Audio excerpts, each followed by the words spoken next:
The war had ended 1,000 years ago. Yet somehow, humanity still carried its scars among the stars. Solar wind combed the wreckage field that had once been a ring of gardens around a living world. Slabs of shattered habitat rolled slow as prayer wheels. Melted girders curled like burnt script. Between them drifted a black ship with no lights aboard, silent as a secret. The Terran vessel Kestrel, its hull stitched with re-entry scars, its bones older than most empires. On the bridge, Captain Rhea Valdez stood with her gloved hand on the observation rail and listened to the ship breathe. Ancient pumps whispered in the walls. Heat exchangers ticked like distant rain. The Kestrel was a relic from the century when Earth had been forced from its home, a survivor built by people who never learned how to give up. Outside, beyond the debris sea, a flotilla of violet ships gathered, their surfaces gleaming with the arrogance of a culture that had forgotten how to fear. The Ardent Dominion, old as myth, wealthy as gravity, certain as sunrise, had arrived at the edge of Sol 4 months ago. They had listened politely to the warnings in the archives they plundered. They had smiled at the superstition of Terrans endure. Then they tested that superstition with recon flights, then with skirmish lines, then with a cleaned blade of a battle line, wondering what color human blood looked like in the vacuum. It was copper dark in the void, just like everyone else's. They dismissed it, said Rhea softly. Her voice, low and steady, threaded through the bridge. The old warning, they thought we were a ghost story. She glanced to her left. Status navigator. Gravitic tide steady, answered Lieutenant Rana Akoi without turning. No spikes from their mass drivers. They're holding at 21,000 clicks, forming ornate geometry. Pretty enough for a hymn. Shields up, Rhea asked. The ship systems were too old to be elegant, too stubborn to be delicate. Shields up on the Kestrel meant a network of reactive armor plates sliding into place with a butcher's iron clatter. It meant magnetic spines along the hull bristling like the hair on an angry cat. It meant the reactor, a sun chained in steel, humming a little louder with the terrible joy of being needed again. Up, Rana said. Rhea looked to the right. Gunnery, Warrant Gunnery Master Tomas Havel did not look like legend. He looked like anyone who had lived long enough to outlast their rage. His eyes were steady. His hands were simple. He touched 3 brass toggles someone had polished by hand and said, "Kinetics hot, slug chambers rotating. The old girl will kick." Rhea nodded. She kept her face still, but inside, memories came like hard rain. A childhood spent under a sky that had been replaced by metal. A mother's palm warm on her forehead as sirens called them to deep shelters. The way the elders spoke Earth's name with the tenderness you reserved for a friend you'd betrayed and who forgave you anyway. The maps carved into schoolroom tables showing the long fall of humankind. Old Earth smothered by a corporate war turned climate leviathan. Then evac fleets shoving through the dark like pilgrims. Then the great silence in which the species went quiet not because it had nothing to say, but because silence was the only thing that kept the predators from smelling the blood. They'd learned to shrink. They'd learned to hide. They'd learned to turn the word home into an action instead of a place. And then, on a working winter at the rim of a soft blue gas giant, someone found an old archive. A warning graven in alloy and sung through dead relay towers by a voice with laughter in it. "Do not trespass on the silence of the Terrans," the voice said. "Do not test whether we are still what we were. The answer is yes, we are always still." The Dominion, rich in provinces, heavy in worship, laughed. They sent scouts. The scouts didn't come back. They sent better scouts. The better scouts learned about kinetic strikes and microsingularities and what happens when your fleet AI tries to understand a Terran curse coded as a logic chain. They returned, limping. The Dominion raised the hymn of civilizing. They raised a fleet. Now the fleet hung in pretty geometry outside the bones of a garden ring, and the Kestrel, old and alone, drew breath like a boxer leaning forward into his gloves. Retasted copper at the back of her throat. "Open channel," she said. General broadcast. Rana tapped an enamel plate bolted to the console decades ago and said, Channel 2 green. Rhea lifted her chin. Ardent Dominion, she said. Turn away. Silence rolled back like a tide. Then came a voice richer than oil. Terran remnant, your territory is annexed. Your history has been accepted into the great myth as a cautionary parable. Surrender. Rhea's mouth twitched. Surrender, she said. We don't do that. Then she cut the channel because the next thing she would have said would taste like pride, and pride was the luxury of people who hadn't had to rebuild without it.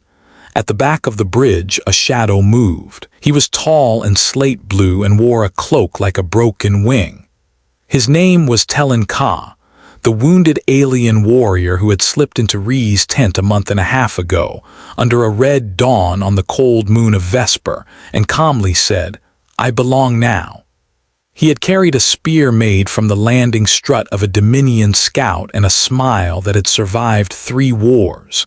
He was Dominion by birth, lower caste soldier, bred for obedience and endurance, and he had defected after watching the Kestrel's crew carry their dead, both human and Dominion, out of a crater without a word about difference. He had taken an oath in a quiet voice. He had sealed it by holding the hand of a human boy who had lost his father in the same battle, and had given Telen a threadbare scarf because the boy had decided the tall blue stranger looked cold. Now Telen moved to Rhea's side with that face without complaint and said, softly, They will come with beauty. My people always come with beauty. It comforts them when the killing starts. Rhea looked at him, at the long scar where Dominion discipline had met the edge of a Terran blade and lost. How do we break their beauty? By refusing to be impressed, Telen said. The first wave came as a white fan of light.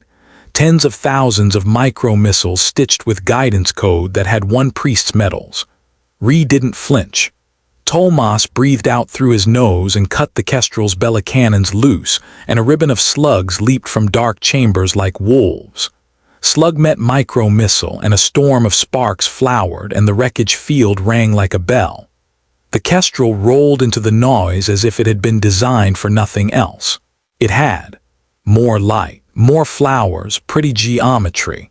The Dominion danced and the Kestrel became ugly, a block of mass in motion, a thing that refused to be graceful because grace had betrayed it before.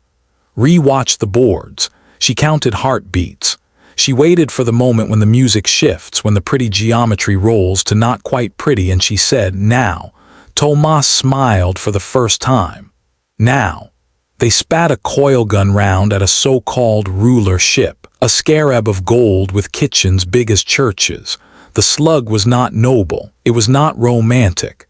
It was a piece of iron the size of a coroner's office chair traveling at a fraction of light.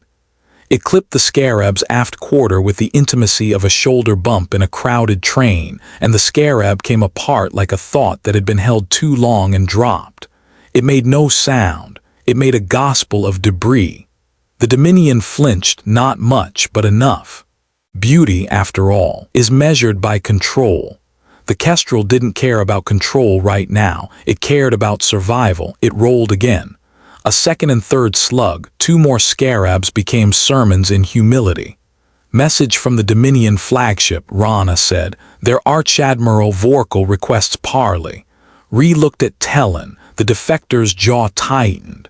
He will offer absolution, Telen said. He will tell you that you have been written into a poem, and he will mean it as a kindness. He will expect you to cry. Rhea breathed, opened the channel. The voice was velvet, fraying somewhere beyond the expensive dye. Terran Captain, Vorkal said, your ferocity is noted. You are honorable. Turn aside. Let the fleets pass, and your name will be remembered as a fool who learned wisdom before the end.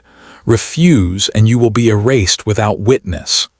Rhea did not speak to him as a captain to an admiral. She spoke like a woman whose ancestors had learned to live inside losses that would have hollowed out a god.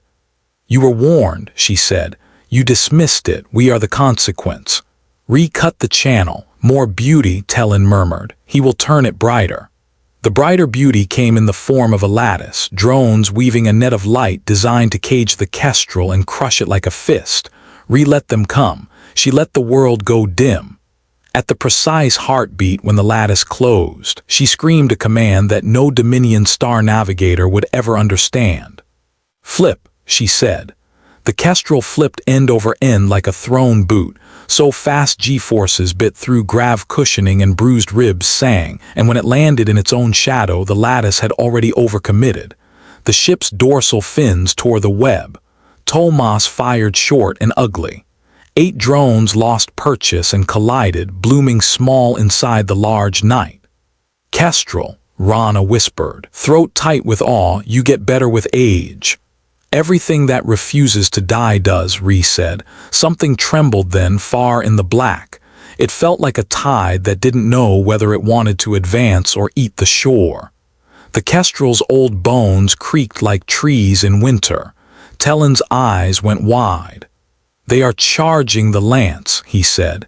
Even the name made the bridge colder. The celestial lance was Dominion hubris wrapped around a star killer, an energy spike capable of drilling a hole through a sun if you humored it long enough. The only reason to aim it at a refugee's relic was to prove a point louder than a sermon. "They will fire through us into our memory," Rhea said. "They want to show the quiet worlds that silence is a sin." Rana swallowed. "We can't stop a lance shot." "Not alone," Rhea said, and finally, after weeks of blood measured like ration cards, she let the smile come. She walked to an old panel on the wall. The brass plaque above it had been polished until the letters glowed faintly even in the half-light. It read, "Resolute Relay Manual." Tomas stared at it like a small chapel door. "You think it still listens?" "I think it never stopped," Rhea said. She flipped the cover, revealing keys worn smooth by hands long dead. She typed 3 lines of code simple enough to be mistaken for prayer, and the dark between worlds moved. From behind the skeleton of the garden ring, a shadow uncurled. It was large and patient and black, and it had waited 1,000 years under rubble built to look like failure. As it rose, the Dominion's pretty lines trembled because some shapes teach humility the way winter teaches quiet. Across the hull, old letters woke like lightning under water. "Us Resolute." Rana forgot to breathe. Tomas looked like a child leaving a shelter and seeing a blue sky. Talon closed his eyes with the small smile of a soldier who had once been taught that gods were cruel and was learning they might also be kind. The Resolute spoke without a voice. It simply moved, and the Dominion geometry learned what real beauty looks like when it isn't trying to impress anyone. It placed itself between the Kestrel and the charging lance, a mother stepping between a wolf and the child it chose, and its armor woke. Plates slid, capacitors hummed. An old, patient heart found a reason to beat like thunder. The lance fired in a column of white that sliced the darkness into neat pieces and would have erased history, and met a mirror. The Resolute did not reflect the full wrath. That's not how physics is persuaded. But it bent it, shouldered it, swallowed what it must, and sent the rest into an uninhabited slice of cold where it would flicker into a new kind of aurora around a dead moon for the next 10,000 years. The impact flayed the Resolute's skin. Chunks of black armor tumbled away, trailing useless light. But underneath there was more, always more. Humanity had not built the Resolute to be the best. It had built it to be the last. The Dominion reeled. Pride shook. The hymns stumbled over a syllable they had not practiced. The Kestrel slid into the shadow of the larger ship and spoke the language of mass. Tomas stitched slugs across a carrier's smile and erased it. Rana spun solutions curved just wrong enough to be perfect. Rhea fed a string of instructions into the relay port, and the Resolute's guns woke like a storm that remembered every city that had ever fallen, and decided it had had enough. Then the Dominion did something new. They broke formation. All at once, as if someone had spilled oil across a parchment, the lines unraveled into panic. Rhea did not watch them die. She watched the holes open in the net and chose the largest one and set a course like a blade toward a knot of support vessels. They were not glamorous. They were not made for poems. They held fuel and families and field kitchens and the soft parts of every machine. Go for the stomach, Tellen said, and there was no joy in it. They went, and the Dominion turned and tried to make the Kestrel understand beauty at last. But beauty is a shallow river when you are thirsty, and the Kestrel was a well. Tomas sang iron into the dark. The support vessels opened like grief. Rhea bit the inside of her cheek until the copper taste became a metronome. She thought of the boy with the scarf. She thought of Earth. She thought of the real warning, older even than the Dominion's translation. Do not teach a human what cannot be done. They will believe you are giving them homework. The Resolute saved them twice with its body. The second time it slotted itself under a wave of knife drones and accepted the pain. Its belly glowed like a wound, but still it moved. Vorkal is pulling back, Rana said. The flagship is calling something, I don't know the word. Absolution, Tellen said. Worse. Purge. Rhea closed her eyes for a heartbeat, one heartbeat no more, because there is a time for tears and a time for turning grief into study. She opened them and saw it, a shimmering at the far edge of the formation where space wouldn't sit still. A reservoir cracked, a hidden fleet bled through fold. A second line bigger than the first, with spines like cathedrals and names the Dominion believed could convince the universe to kneel. Rana, Rhea said, plot miracles. On it, Rana whispered, and for the first time in her life she let her hands move without planning, trusting that everything her ancestors had taught her about how to stay alive would find the keys for her. Numbers became a river. The river chose a shape. The shape became a hole in a silver wall. Drive, Rhea said. The Kestrel jumped. It did not leap clean. Old ships don't. They fall and then argue with gravity until gravity remembers it's late for another appointment. They tore through a sheath of perturbed space and came out gnawing vacuum in the shadow of a bright giant. HD 31112, where nothing lived and stars practiced becoming. The Resolute came with them like a mountain learning to run. Half its flank was a ruined sermon. The other half still remembered how to sing. Rhea exhaled her first full breath in hours. Her ribs ached like they'd been used as tools. Damage. Everything that can be dented is dented. Tomas said, everything that can be bleeding is bleeding. We can shoot. We can move. He paused. We can't do both for long. Dominion? She asked. Rana shook her head. They didn't follow immediately. If Vorkal doesn't understand the math we just did, he will pretend he does in front of his crew. He will not pursue into unknown night. He will circle back to the lance platform and try to make a cathedral out of it. Rhea nodded. Then we don't give him time to pray. They set to work. The crew moved the way people move when every motion contains the memory of someone else who made the same motion and didn't get to make another. Welders crawled along the Kestrel's skin with tongues of blue light.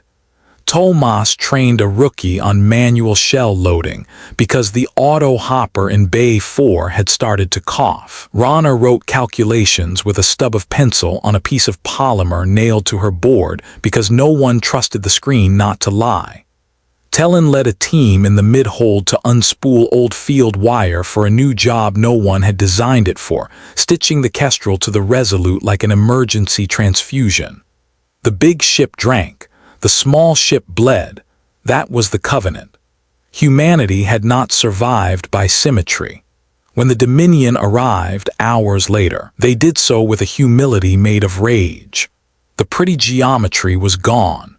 This time they came in a wedge with ugly angles, all math and malice, and the Kestrel had to respect it, because nothing is more dangerous than a bully who has been humiliated in front of his choir. Rhea stood at the rail and spoke in a voice that made the bridge go quiet, because they had learned the rhythm of survival, and this was the note that told them they were about to play it again. We do not win, she said, we outlast. We make their victory cost more than they can afford to pay. We make them name the price out loud, and in the end we remain. That is enough. She did not have to say, "I love you." The crew knew. Love is not always soft. Often it is a list of things you did not refuse to do. The wedge came. The Dominion's new tactic was saturation.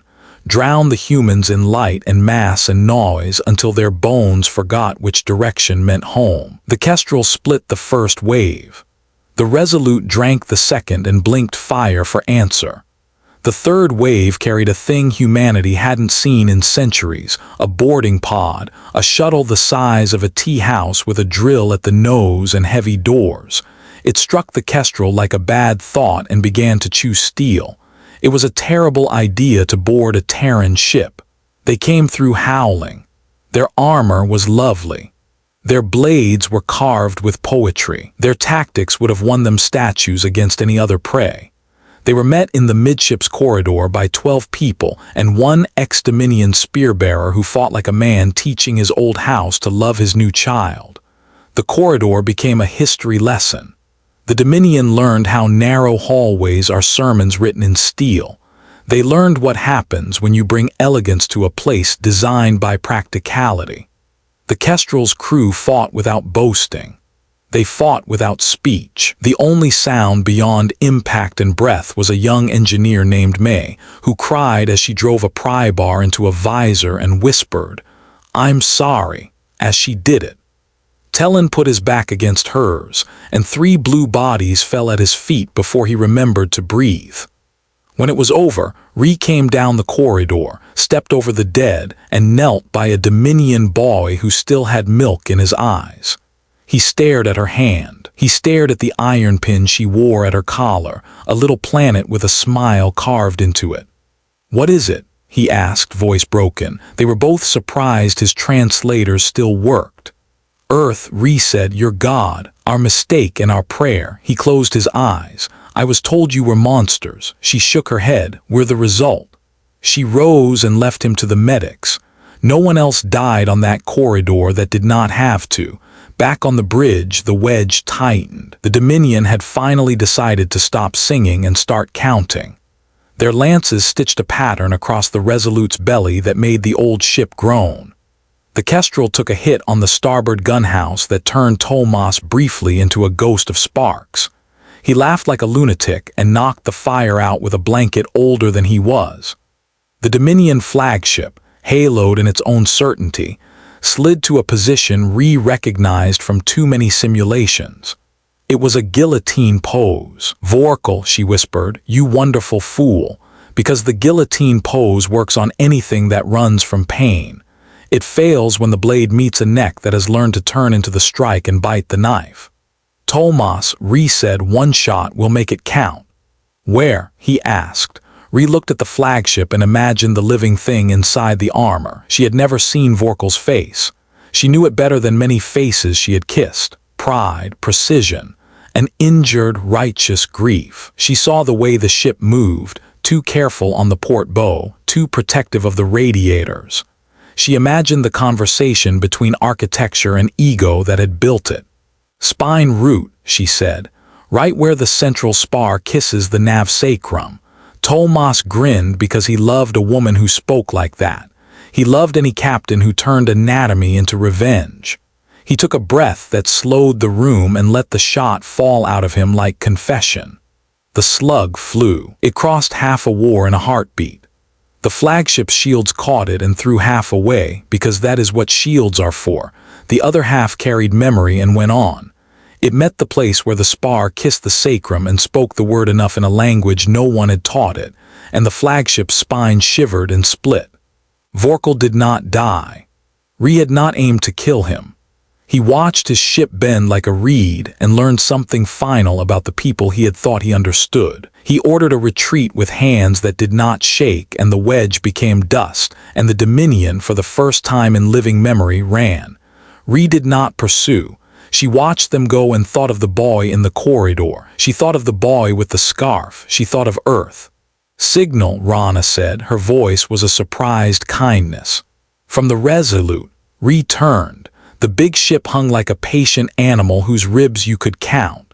On the comm screen, a line of old text scraped slow as a pen on paper. "Daughter, stand down. You've done enough." Rhea put her hand on the rail. "Not yet," she said softly. "They will come back. They always come back. We have to make the lesson survive the hymn." They went after the lance. It was not wise. Wisdom and survival shake hands, but they are not friends. The lance lay past the orbit of a dead moon where the Dominion had laced construction drones into a ring that glowed a saint's halo. It took 3 micro-jumps to reach it. Each jump tasted like licking a battery. The Kestrel shuddered. The Resolute bled more light. They arrived on the lance's doorstep like beggars who had stopped being polite. The platform was a cathedral made of knives. The knives faced inward toward the heart of the weapon. The Dominion believed that beauty around violence made the violence a sacrament. The Resolute believed violence is a tool, not holy, not interesting, just sometimes necessary. It went in first. The lance fired an incomplete shot, white smeared with red, chewing the edge off its own scream. The Resolute ate it and spat ruin. Kestrel burrowed under the platform's war prayer and placed itself against the bone of the station where the equations met the metal. "Tomas," Rhea said, "use the last gift." He hesitated. "It might take us with it." "I know." He kissed the brass toggle with his eyes. He flipped it. The last gift was an old human mistake made obedient. A micro-collapse engine built to compress a handkerchief of space into a fist. It had not been used since a battle no one sang about because we do not make songs about the days we almost lost ourselves. It pushed, gently, politely, the way you would push a child out of the path of a falling branch. Space folded like paper. The lance's heart wedged itself into a corner of the universe that hated corners. "This will break their hymn," Tellin whispered. "It will give them a new one," Rhea said. "We can't stop them from singing. Only from believing the song makes them gods." The lance cracked. The knives around it tried to make the cracking look like ballet. It looked like an accident in a machine shop.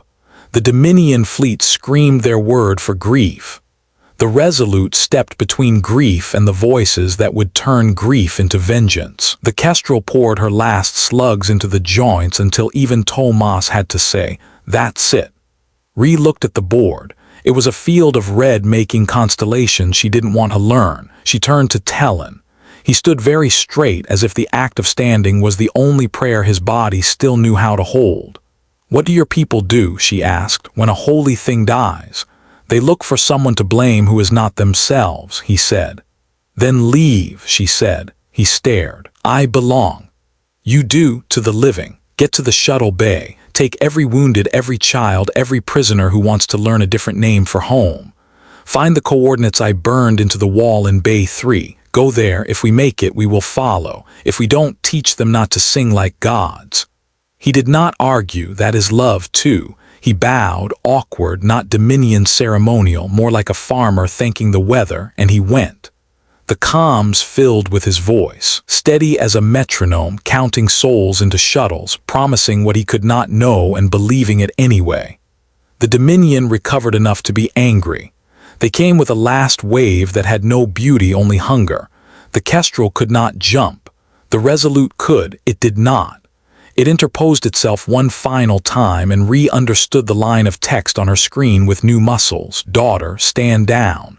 There is a way mountains pass their Wilta foothills." "Rana," she said. "Docking status. Good, the last shuttle away." "Then do the ugly thing," Rhea said. "Warm the core for breach." Tomas bowed his head. He was not religious. He had married twice and loved both wives without guilt. He kissed the inside of his elbow where an old anchor tattoo lived, remembering the day at a river when the world had felt possible. He set the breach. The Resolute sent one more line, "Proud of you."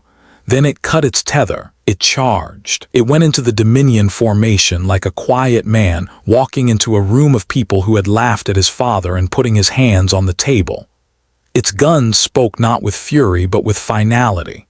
When it reached the place where the retreating wedge had begun to form again out of reflex and habit, it opened its cracked belly and showed the Dominion the engine at the heart of survival. A star that had learned how to obey. It exploded beautifully. It exploded honestly. The shock pushed the Kestrel into a spin that felt like falling off the world. Panels burst. Lights failed. Something inside the hull cut Rhea's cheek with the intimacy of an old enemy. The explosion tore the Dominion formation into pages. Some ships fled. Some tried to form a new hymn out of the ruin. Some simply died and did not know they had done so. When the light faded, the Resolute was gone. Its name lived in Rhea's bones like a bruise. The Kestrel drifted. For a long time, the crew lay exactly where they were and listened to the universe settle. A fire burned itself out in Bay 4 with the smell of hot wires and the sadness of scorched soup. Someone sobbed in the private hiccuping way of the exhausted. The bridge speakers picked up a channel. It was Talon. "Clear," he said. "We are clear. We are headed for the coordinates. We have 27 who were Dominion when they rose this morning and human by nightfall. We have wounds. We have bread. We have a scarf." Rhea closed her eyes. "Good man," she said. Rana bent over her board, patched with duct tape and hope, and coaxed a little power into the thrusters. "We can make one more jump," she said. "It'll be ugly." "We like ugly," Rhea said. "It's honest." They jumped. It hurt. It took them to a nowhere, an empty orbit around a quiet brown dwarf where the fabric of space had been rubbed thin by long winds. There in the dark that feels private, they met the shuttles again and gathered their people in, and the Kestrel, which had been a weapon all day, remembered it was also a house. They buried the dead in fire because that was what the old book said to do, and because ash looks like stars if you are kind when you look at it. Talon spoke for the Dominion who had died aboard the Kestrel. He did not call them martyrs. He called them children of a mistaken song. He did not absolve them. He absolved the living. That is a different weight. Rhea sat with the boy from the corridor. He had given his name. It was 2 notes long and shaped like a smile. Whole empires make names soft when they want to own the people who wear them. She shortened it to Noah because her tongue couldn't make the second note without thinking of someone she had lost. "What will happen to me?" he asked. "You'll grow," Rhea said. "You'll learn a language that tells the truth about work. You'll learn to cook rice without looking up the recipe. You'll learn to apologize well. You'll make a home that takes other people in even when they arrive with guilt in their hands. You'll find beauty that doesn't ask to be worshipped." His eyes filled, and she let him keep his tears because tears are promises as much as they are water. "Will I be human?" he asked. "Human is not a species," she said. "It's a stubbornness. If you carry each other forward when it would be easier to drop the weight and run, you're already there." They slept in shifts. They woke to alarms, always alarms. The Dominion had not stopped believing in itself. Another fleet billowed like smoke on the horizon of fold. This one was smaller. It would be worse. Small things can be made desperate more easily. Rhea stood at the rail and rolled her shoulders as if she were about to pick up a bag of cement. She looked at her people. She looked at Talon, who had set down his spear and picked up a wrench. She looked at Noah, who had found the galley and was making tea as if boiling water for strangers could be a kind of penance. "It is. We can run," Rana said softly. "We can," Rhea agreed. "But there's a thing that needs done here." She sent a broad-wave transmission on an old channel. It was not addressed to the Dominion.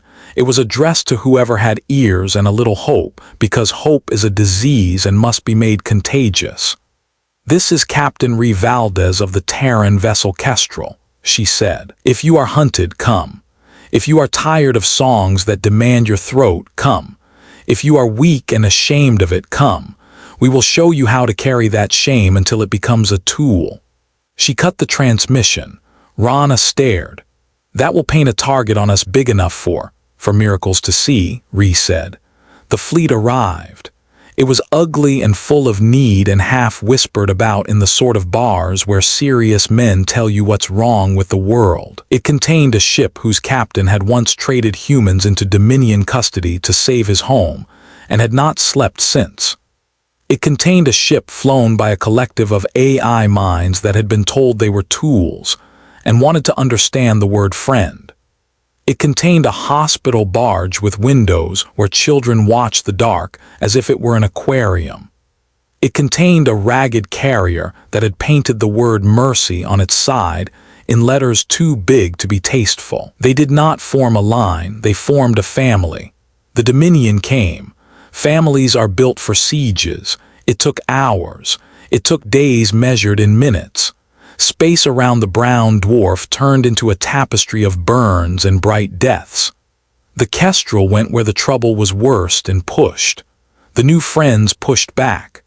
Talon led a boarding party onto a Dominion assault corvette and brought its crew back to the Kestrel alive, surprised and angry and already being handed bowls of rice by Noah, who told them in his broken not Dominion, "Eat, then decide what you are." Vorkal did not come. He sat at the edge of the war and held what was left of his pride in his hands and turned it over like a coin. He had dismissed the warning. He had paid several prices. He was beginning to understand that the price escalates when you confuse obedience with righteousness. In the end, the Dominion didn't break because they lost ships.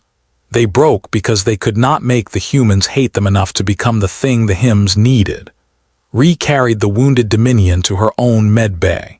She let them see the picture of Earth hand-drawn by a child on the wall by the sink. She let them feel unworthy and did not punish them for it. The Dominion fleet discovered that the people they had come to erase were the only ones offering them a way to be remembered without shame. Some took it, some didn't. The ones who didn't left, and they will be trouble in other stories. That is the nature of greed. It never ends, it waits. When the guns cooled, when the brown dwarf turned again in its slow sleep, Rhea called the ships in one by one and wrote down their names in a book. No one had told her to keep that book. She kept it because names matter.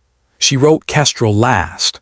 Beneath it, on the line where she would have written Resolute, she pressed her thumb into the paper and left a smudge of grease and blood. The fleet set course for the ruins of a world Rhea had never seen. Earth had been burned, buried, dressed in ice, cracked, quieted, prayed for, abandoned, guarded. The Kestrel brought the orphans of 1,000 bad decisions back to a sky that once had been blue. They did not rebuild the cities. They built gardens. They planted trees whose seeds had been carried in the lining of a woman's jacket pocket for 17 generations. They found an old plaque half buried in rubble that read, "In our fall we climbed." They cleaned it. They set it near a river. Noah skipped stones from the bank while a Dominion child with pink scars on her cheeks tried to teach him to sing without making everything into a joke. She failed. They laughed. That is how nations start. Archaeologists from the hospital barge found a vault under the foundations of a school. Its door was marked with paint so faded it was almost memory. Inside, along with stones carved with poems and boxes of teeth no one would speak of, they found a small device with a stubborn battery and an address book full of names that matched no constellation. Rana brought it to Rhea on the riverbank. "What is it?" she asked. Rhea turned it over. She had seen diagrams. She had seen drawings in books she had been told were myths. She said, with her throat tighter than battles had ever made it, "It's a phone." She pressed the button. The dead battery tried. It showed for an instant an image of a family leaning into one another's lives, and then it died again, obedient at last. Rhea sat down and cried the way you cry when your house is not a place but a body you lost, and the person inside that body left you everything they knew in case you survived long enough to be ready for it. Talon sat beside her and did not speak. He handed her a scarf. It was long and the knitting was uneven. It smelled like rice and oil and a little like the chemical tang of a med bay. She took it. She wrapped it around her throat and it felt like not being alone. They built a hall, not a cathedral, on a hill where the wind could visit. They placed in its center a simple pillar. On the pillar, Rhea had carved words with the carefulness of someone who wants every letter to be a true thing even after she is not around to defend it. We were warned. We warned back. We did not conquer. We endured. If you come as enemies, this is the part you will misunderstand. We do not need you to become us. We need you to stop needing us to disappear. Ships came. Some asked for bread, some asked for weapons, some asked for forgiveness. Rhea learned to give all three in quantities that did not diminish her. One evening the horizon shivered. A small ship approached through dusk, bright like a new idea. Rhea went alone to meet it. The hatch opened. A tall Dominion walked down the ramp with broken shoulders held straight by will. He knelt. He placed a little box at her feet. Inside the box was a piece of anodized black metal with letters faint under scratches. Resolute. I salvaged it, Vorkal said. He had not brought a weapon. His hands were empty except for the way regret becomes a weight you carry with practice. I could have sold it to a collector. I could have kept it as a story I tell myself to say I am not a monster. I brought it to you. It belongs here. Rhea looked at him for a long time, and then she did something that would never be put into a hymn because hymns hate nuance. She put her hand on his shoulder. Not to forgive him, not to bless him, to steady him while he learned to stop shaking. He stayed. He learned. He made mistakes like a man shoveling snow, slowly, steadily, not expecting the sky to stop making more. Years passed. The hall on the hill filled with names, and not all those names were human. The garden's perimeters moved outward like a shy creature learning to trust. Children born under a sky someone had loved enough to fight for drew pictures on the pillar in chalk Rhea did not erase. Sometimes a new fleet appeared on the horizon, and everyone tightened their hands on old tools that had done hard work. Sometimes a stranger walked out of those ships with hunger and shame, and left months later with weight on their hips and laughter in their pockets. In the museum they built in a warehouse by the river, a schoolchild stands today in front of a piece of black metal with a word on it. Her teacher tells her the story of a ship that was last because it decided being last is a beautiful way to be first, if the first thing is survival. The child looks at the letters. She thinks of the word phone she learned last week. She thinks of the brown dwarf where her mother was born. She thinks of the scarf she is knitting for a friend with pink scars. Outside the museum, the Kestrel sits in the grass. She will never fly again. The engineers made certain of it. Making certain is another way of saying we love you too much to let you die doing what you want. Children climb her spine. Old crew members sit on her flank and tell lies that are mostly true. Rhea walks the path by the river with Talon sometimes and does not speak about war. They speak about tomatoes. They speak about the proper way to fix a squeaky door. They speak about how belonging is not a choice you make once but a keyboard you play until it feels like breathing. One dawn, the sky turns a color it has not turned since Earth had cities. The sun hits the old pillar. The letters glow like fresh weld. A young voice reads them out loud, halting, careful, proud.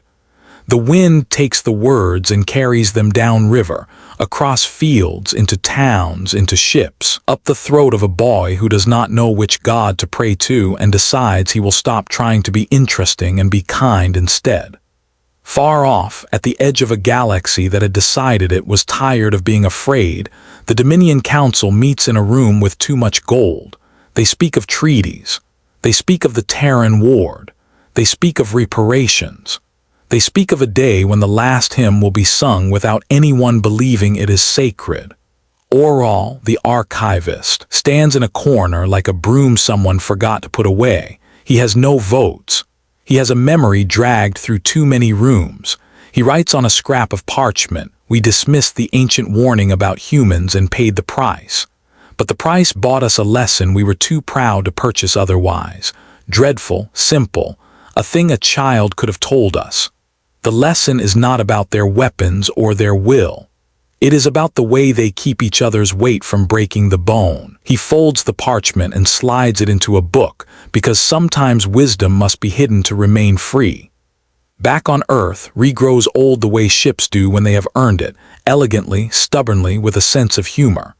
She sits on the Kestrel's hull with Noah, now taller than she is, a man with the habit of filling a room with apologies and then pouring tea over them until they dissolve. "Captain," he asks one evening, "what if they come again? A different empire, a better him." "They will," she says. "That's the nature of people who prefer poems to work. When they do, we'll feed them. If they decide to kill us after we've fed them, we'll make them pay for every step, not with blood but with the sight of their own faces reflected in the water they tried to muddy." He nods. It is enough. Night falls. The river speaks in a voice older than the war. In a house on the hill, Tellin writes a letter to a cousin who has decided to remain Dominion and love him anyway. He explains tomatoes. He explains why a door should be allowed to squeak sometimes because it lets the house tell you who is coming home. He explains that belonging is not a verdict but a verb. He ends with, "If you ever need a place to put your grief down and rest your hands, come. We will carry it with you. No one gets to carry alone." Far above, beyond the reach of most stories, something at the edge of the dark stirs. The rippling birth call of a new empire that will learn the old lesson anew. The galaxy would sigh if galaxies had lungs. But near the river on a world that refuses to forget, people build a bridge. They don't build it because a prophet told them to. They build it because the opposite shore has blackberries and children like blackberries, and the shortest path between hunger and kindness is a plank you nail down yourself. The bridge is ugly. It is perfect. It will stand a long time. There's a plaque on the first post, hammered in with a kitchen knife because the proper tools were in a drawer and the person with the key was asleep. The plaque reads, "In memory of those who stood, in honor of those who learned." In warning to those who sing the wrong songs, we build, we mend, we take each other home. And when the day comes that someone tries to rip that plaque down and call the bridge a fortress, there will be hands enough to hold it in place. Not because they are strong, though many are, but because there are enough hands. The Kestrel rusts peacefully. The Resolute rusts in pieces inside people's stories. A child knocks on the Resolute scrap in the museum 3 times and whispers, "Thank you," as if metal could hear. Maybe it can. Metal, after all, is just patience wearing armor.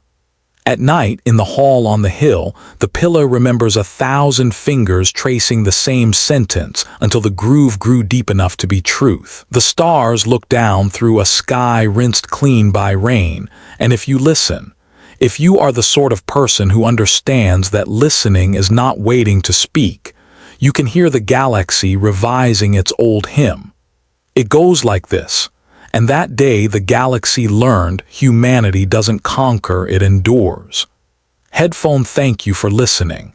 Until next time, stay human, stay unbroken.